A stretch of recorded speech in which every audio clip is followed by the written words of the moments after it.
Okay, so good morning, everyone, and thank you very much for joining at, I think, an early hour for most of you. So today is our second and last session on open repositories, and again with Rania. And just a quick heads up for today is Rania will have to we have to stop the session at in 1 hour sharp due to commitments that she has. So please, any questions that you have, you may put them in the chat, and I'll try to keep track of them. And even if we couldn't answer them during the session, I will send them to Rania later on. Okay. So Rania, the floor is yours, please. You can start. Thank you very much. And thank you everyone for being here today. I understand that it's... Can you hear me? Somebody talking, I think? Yeah, I think we can hear. It's in the background, right? Okay. Yeah. Okay. So thanks again for being here early today as well.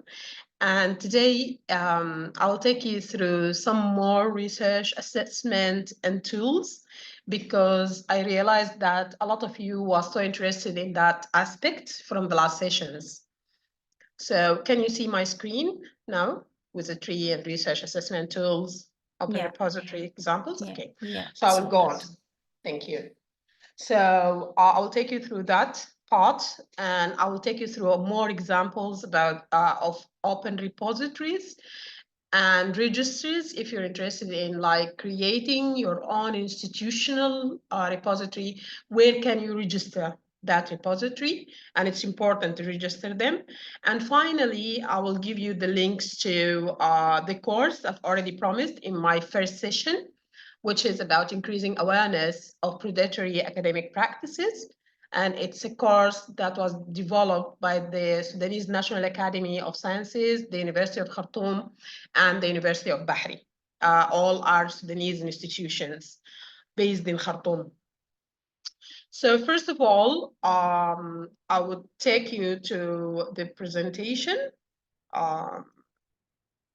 which contains all of these except for the course, which I had provided the link here, for which I had provided the link. So what about this, presentation? As I said earlier, it's about open repositories and research assessment as well. And the first thing to talk about today or speak about is how can we rethink research assessment. It's important to rethink it because research assessment is central to our research culture. We normally try to tick the boxes, who had published more, in which journals, what are the impact factors. So these traditions, among our societies, but we need to evolve this. We need to develop it, because why on the go we develop our research questions, our research methodologies, our research everything. So why not developing our quantitative criteria or criteria to assess the research, and not relying on quantitative criteria only. And by saying quantitative criteria, I mean impact factors, H indices, things like that. We need to evolve, we need to develop our ways of assessing the research. We need it to be more holistic evaluation process instead of centralized on certain types of tools or certain criteria. We need to evolve it through time, as well as we evolve experimentation, and as well as we embrace new ideas. And this is central to what DORA is doing. And DORA is actually the Declaration on Research Assessment, and they have been developing a lot of tools. One of their guidances has just been out last week, and it's on the responsible use of quantitative indicators in research assessment. And when you say, or when we say quantitative indicators, we're actually talking about the GIFs, which have already been through in our last session. And it's also about citations. It's also about H-index. It's also about field normalized citation indicators or metrics. And then they have their own concluding remarks. And if you're interested in having a look into this brief, or summarized document, you can find it here. I've already provided a link to where you can find these guidelines. They are just out last week, and they are interesting. It's a 12-page document, and or 12-page, 13-page documents, and it's an interesting one, a very brief one that can give you some indicators about what DORA is doing and why it's important to be very clear, to be contextual when you're assessing research, to be transparent, share your criteria with the people who will be affected by this criteria, be fair, avoid biases. And there are lots of biases that I will talk about, 2 examples later on today, and how to be specific about it. So these are the 5 main principles around which all tools developed by DORA are actually around these ones. And they call it, and this is based on the SCOPE framework, and I will take you later on some aspects about that framework and INORM, which is created by INORMS. So back to the presentation. The new guidelines, as I said earlier, are dependent on the 5 principles used by DORA all the time, which are clear, transparent, contextual, fair, and specific. And they had also developed previously a tool or a rubric called the SPACE rubric. And this is a rubric for analyzing institutional conditions and progress indicators. So you can also have a look at that rubric. It's a bit complicated. It contains 15 blocks. It's for different types or different levels of stakeholders. So if you're interested in that, you can just have a look at there. And I've already also provided the link to the document produced by DORA again. So yeah, you can go there, you can have a look at it, you can see the recommendations for use, who can use it, how to use it, the types of activities that an institution does, and how to evaluate things. So yeah, this is like a rubric that can be used by different or multi-layers of stakeholders, but mainly by the institutions. I had earlier touched on talking about there are biases, and we need to de-bias things. Like there are biases towards the global south, for example, in publishing and researchers as well, research quality maybe. There are cognitive biases as well. There are committees biases, like when you include certain people, say for in a promotion committee, when you say every single individual that is part of this committee in a research institution or in academia should be a professor, for example, at that point, you're actually biased against younger generations who might have brilliant ideas. You're marginalizing them. Who can these people with their with their new ideas, they can make the committee a better place, by refreshing the mindset, by bringing on the table new and creative solutions, different solutions. So you need to de-bias the committees themselves. And this process, there is like a tool that you can use to do that. And this tool is also produced by DORA. DORA has produced a lot of tools for different types of rethinking research assessment. They have different projects to do that. So for debiasing a committee, what shall we do? They have provided this document. It's always, all the time, it's a very short document, a one-pager document to let you think about or recognize different types of things and how to solve it. You know, they show you the problem and the strategies to solution or solutions at the same time. So this is for debiasing committee compositions, for example, deliberative process. The problem is normally we take a portfolio view, like we don't diversify the sorry, it's not we take a portfolio, it's against that.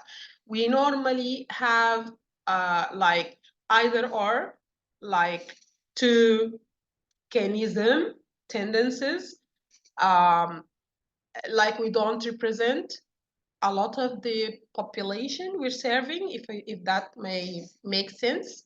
Like if you're in academia, for example, you belong to a university and you have this committee for which you had selected only professors, or if you are working for a social something and you've selected people, only people those comes from a certain ethnic background or certain ethnicities, and the community served contains different other ethnicities.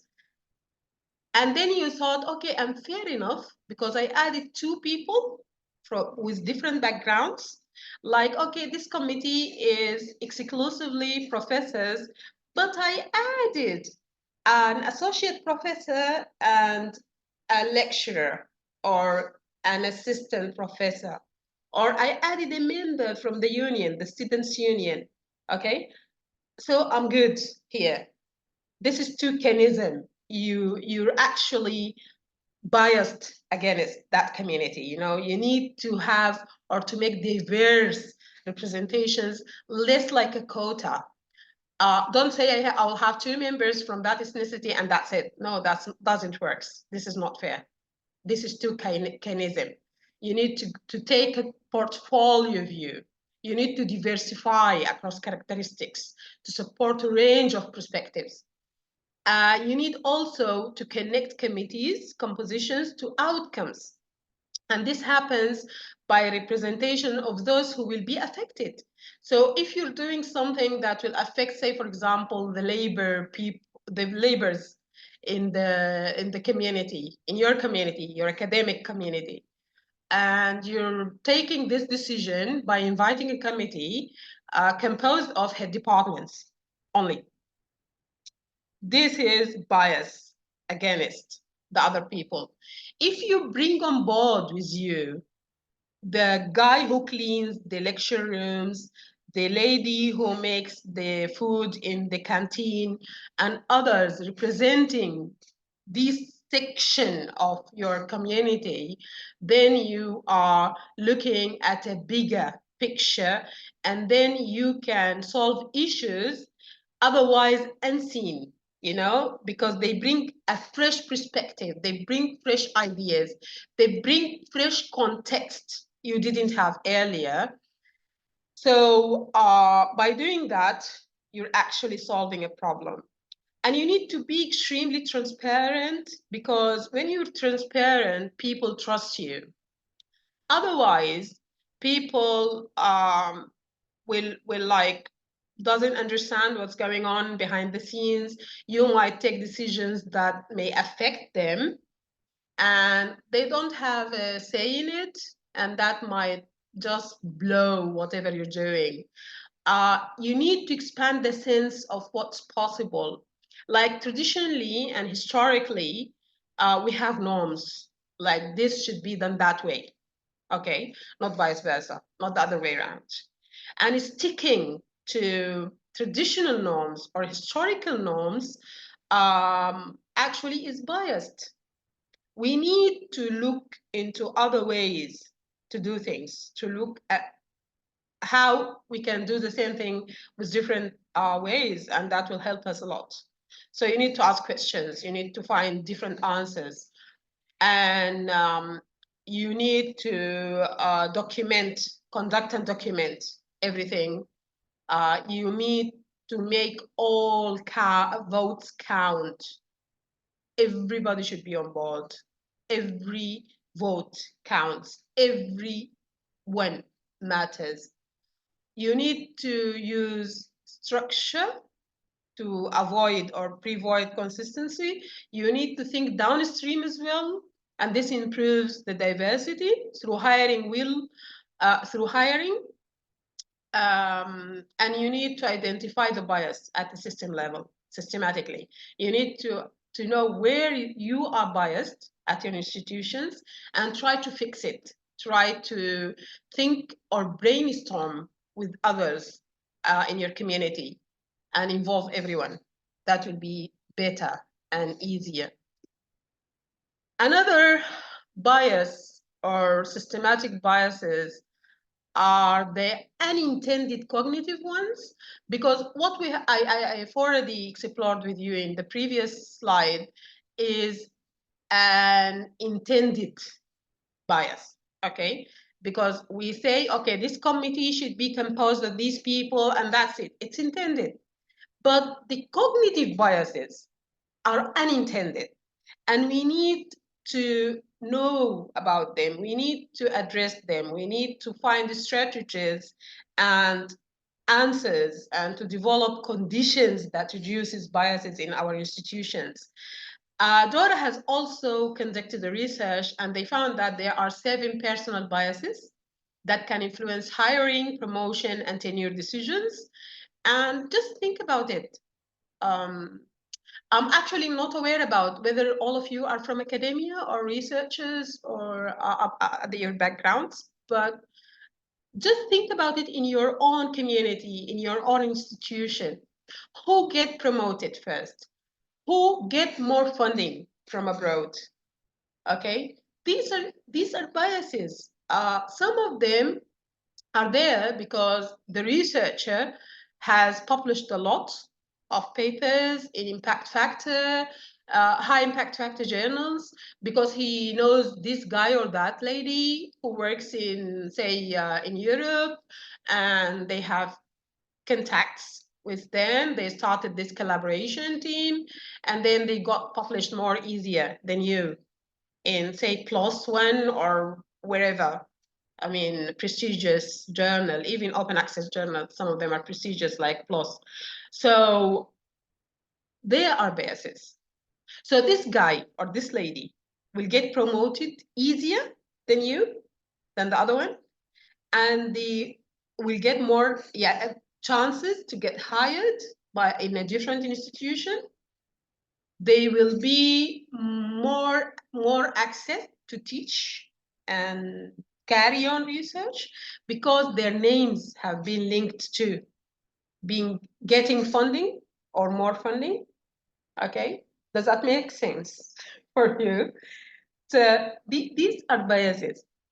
There are also 4 institutional and infrastructural implications based on these 7 biases. And DORA has actually also developed the strategies to develop new institutional conditions that may reduce biases. And please notice that I'm just touching on documents and tools because today's session is 1 hour, but I'm giving you all the links to go and read deeper if you are interested in more information about what I'm talking about. So this is the whole tool for the unintended biases and strategies that you can take or do to solve the problems. You will find the problems in the colors. Each problem is color coded, and then you will find the strategies to reduce the biases in the boxes near them. Going back to my presentation, if you expand the definition for impact, for example, because X or Y have a very high impact because they have published in peer-reviewed ISI high impact journals with high impact factors. What if we expand the definitions? And instead of saying this person has a high impact, or this researcher has a high impact based on the GIF or IF or H index, what if we identify and embrace different goals? And what do I mean by that? I mean the DORA building blocks for impact. So if you look at these building blocks, and I'll take again to the document because it looks more, I mean, it's more easier, sorry, to look at it there. Sorry about that, why it's jumping, sorry. I just need the link. Just a minute, somewhere here. Okay, sorry, it seems like I've lost the link here, and I will check it for you, just a minute. So DORA building blocks. Yeah. Building blocks for impact. So if you go to the document or the tool, okay, and have a look at it,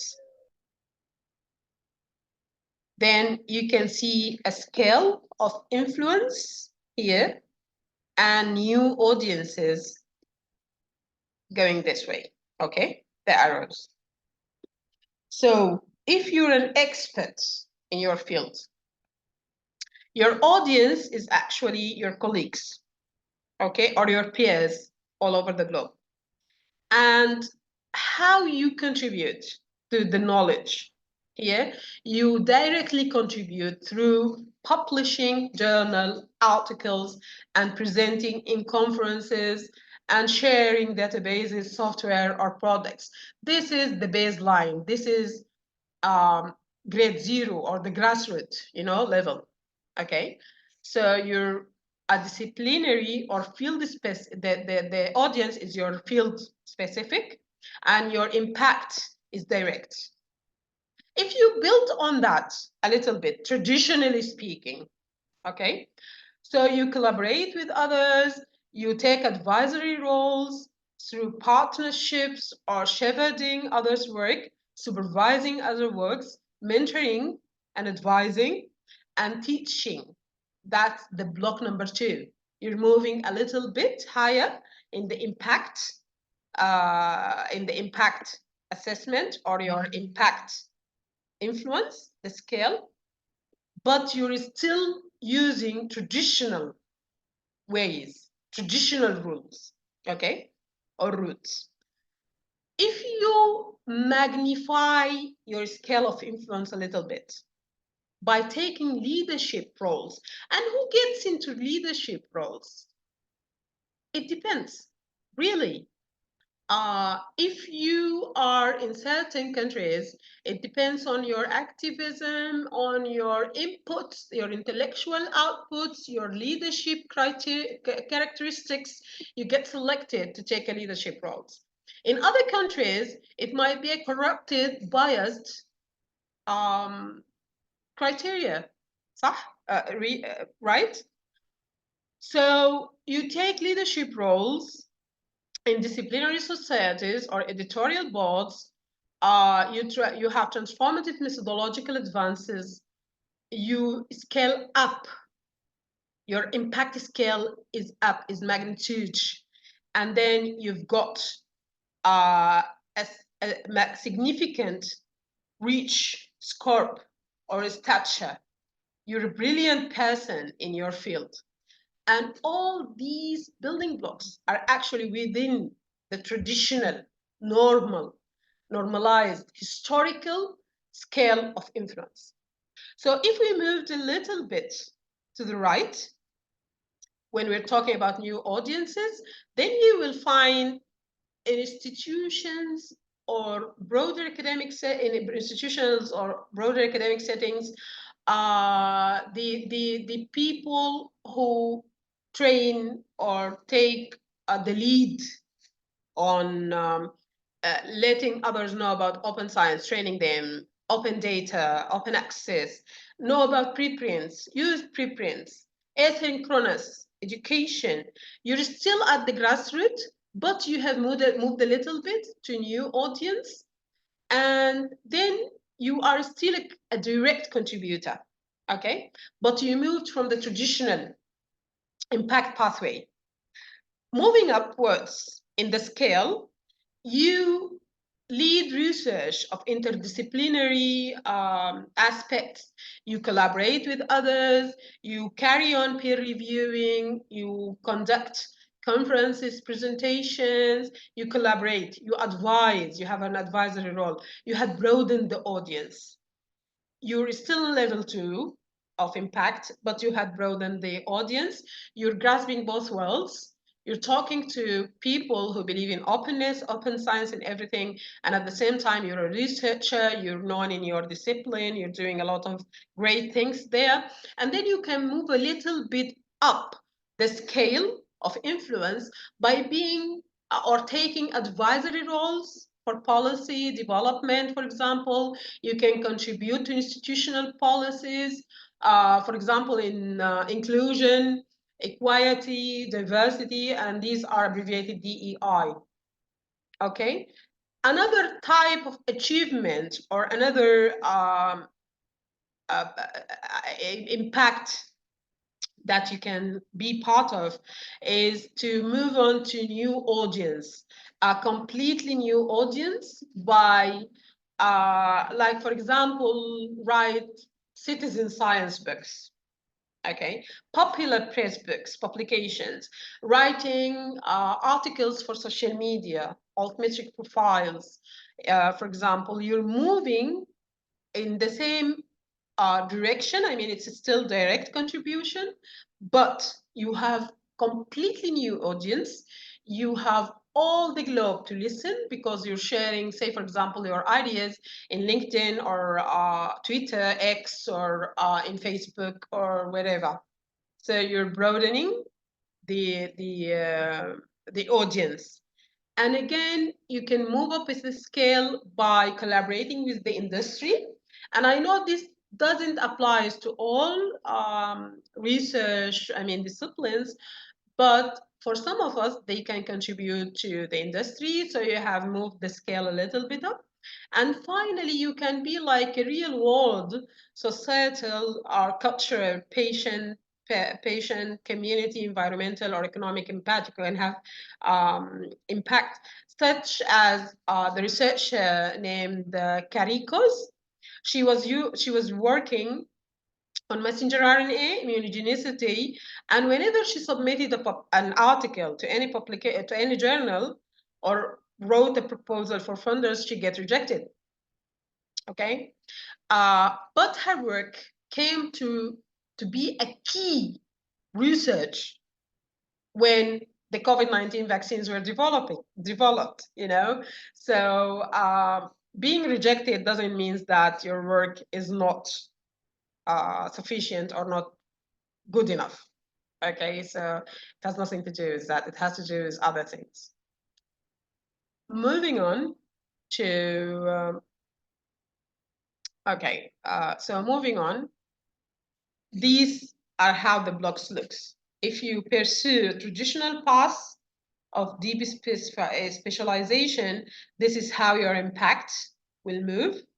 Near the zero here, grassroots, but it's fine, it's okay, it's your choice. You want to go traditional. Others might wish to like use applied research, perspectives, add to them collaboration, add project work, add whatever values, and have try to solve real life challenges or problems. And this will have part of this block and part of this. Others can like, okay, take the traditional route up to here, but move to practical or real life or applied sciences to answer a question. So it's not something that's set and fixed for all of us. You can choose whatever block you wish to use, say, for example, traditional plus here, openness and plus social something. You can choose whatever you wish to do. You can choose to emphasize interdisciplinarity, for example, among all three parties. Like I wish to do something from traditional plus society or social platforms plus applied sciences. It depends on you, really. You choose what you want to do, and others might just want to recognize efforts. Okay, so it really depends on you. And this makes it easier for us like to think about how we can develop our paths. Or maybe because we're human beings, we like to organize everything in drawers. I like to say this all the time. So this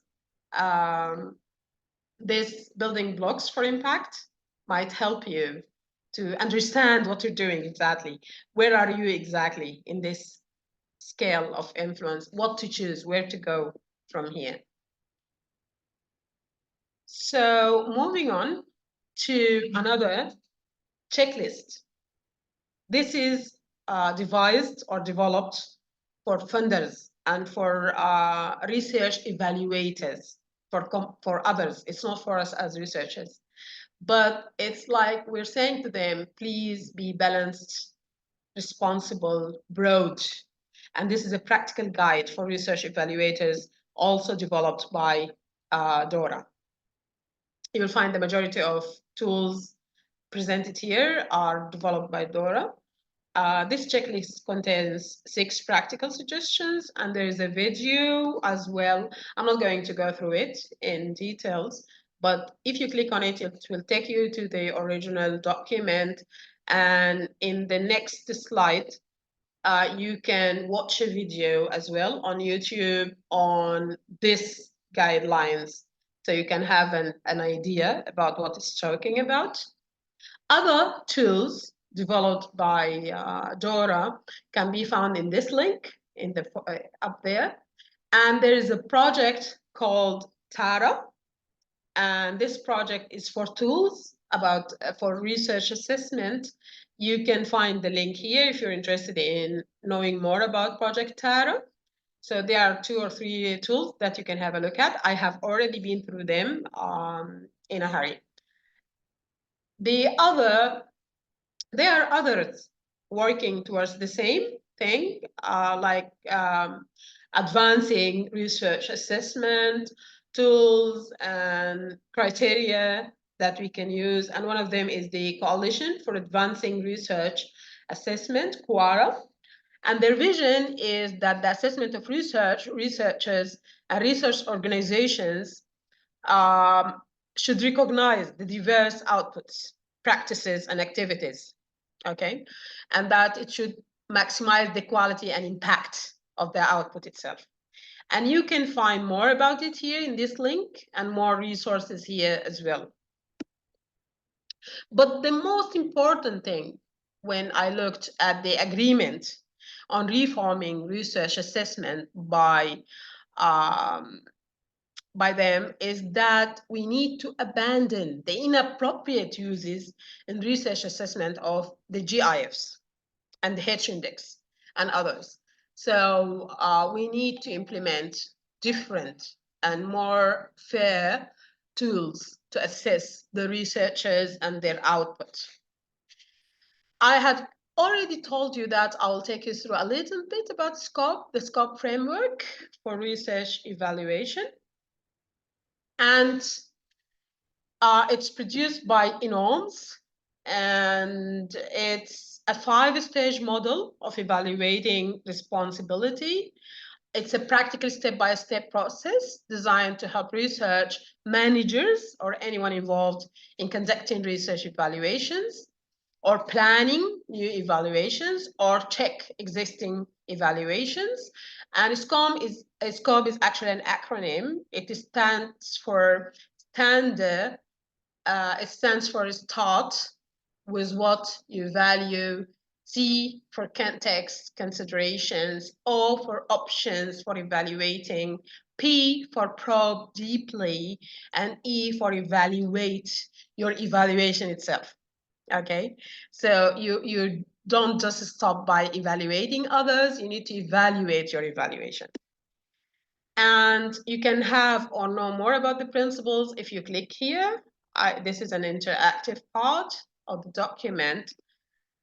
And you have more toolkits, like the metrics toolkit, that can take you to explore alt metrics, block citations, H-index, whatever, just name it.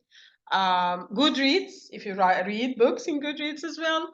So you can go wherever you like and check or explore the matrices used there and learn more about them, about the impact metrics and what they stand or measure. Exactly.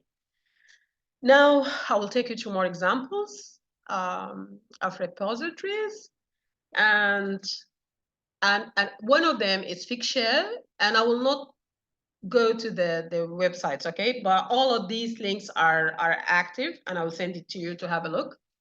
Figshare is a repository where you can make all of your research outputs available in a citable, shareable, and discoverable manner. And in Figshare, in Zinudu, which I will talk about next here, and in Africa Archive, which I've already explained during the last session, all of them will actually produce for you for free a DOI, okay? If you don't have one.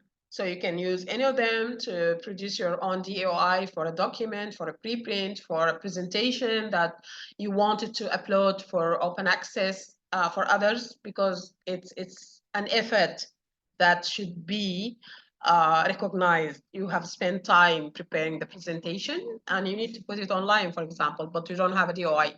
These 3 repositories will provide you with a DOI for free. The COARA is an international association that brings individual repositories and repository networks together to build capacity and to have a global voice, you know. So if you at your institution, you're thinking about, or you have developed a repository, then you can check COARA and you can partner or you can be a member of COARA to like have your voice heard. And they have different projects. They have like core community groups, they have controlled vocabularies, they have notify initiatives. Every single photo here takes you to a different aspect or context. So you need to like check them, and I have already provided all links. Another repository or a search engine is actually the BASE. And BASE is an acronym or an abbreviation for Befold Academic Search Engine. So in this search engine, you can access more than 340 million documents from more than 11,000 content providers, and 60% of these index documentaries or documents are actually openly accessed, okay? So you can go there, check it, and like, for example, yeah, search, have a look at what's going on, whatever, it's openly accessed. CORE, the other one with the CORE, is aggregating the world's open access research papers here. It's an open scholarly infrastructure for researchers and by researchers. So you can go there as well, have a look, check, search, whatever. Another repository, which is of great importance for us, is the Directory of Open Access Journals, the DWAJ. This is an important one, okay? It's unique, it's extensive, it's trustworthy. It contains almost the majority of the openly accessed journals that you can trust. So you can go there, search, look at which journal you wish to submit to, which journal, or if you have a journal published by your institution, you can try to register it with DWAJ to make it part of their directory. An interesting repository is actually the Lanfrica repository.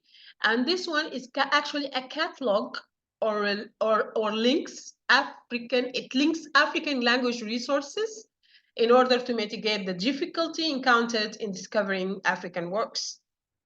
And it's actually revolving around Professor Goji Wathungo, and I quote, African intellectuals must do for their languages and cultures what all other intellectuals in history have done for theirs. This is still the challenge of our history. Let's take up the challenge. And he mentioned that if you look at certain ethnic groups like Yoruba people, I think the count of people is almost double that of Sweet people or something like that. But if you look at the intellectual output by the Yoruba in their own language, you will find it's minimal. Okay, so if you went to a library anywhere in Africa, any country, just choose it. Then you will find shelves full with books in foreign languages. If you go to Sudan, for example, you will find our libraries full with books in Arabic. Some specialized libraries will have those in English. Others, minimal, you will have French, a little bit of books in a little number of books in French. If you went to Kenya, I'm quite sure you will find the majority of the books on the shelves are in English. But you cannot find the same number of books in Kiswahili. If you went to South Africa, then you will find Dutch and English books. If you went to Nigeria, you will find English. If you went to Ghana, if you went to French or Francophone countries, you will find the shelves full with books in French language. So we need to like Africanize our knowledge, because if we don't use our languages, it will die. That's it. End of story. So this is what Lanfrica and Africa Archive are trying to do.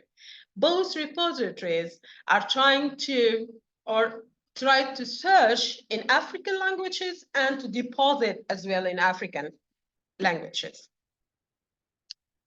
And yeah, this is what LAN Africa is doing, like African language policy documents. They contain media coverage in African languages.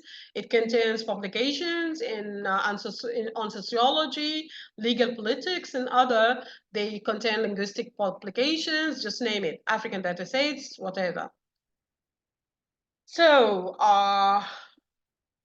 to register an open access repository that you had already developed in your institution, you need to go to one of these three repositories. You can try the Open DORA, which belongs to JISC.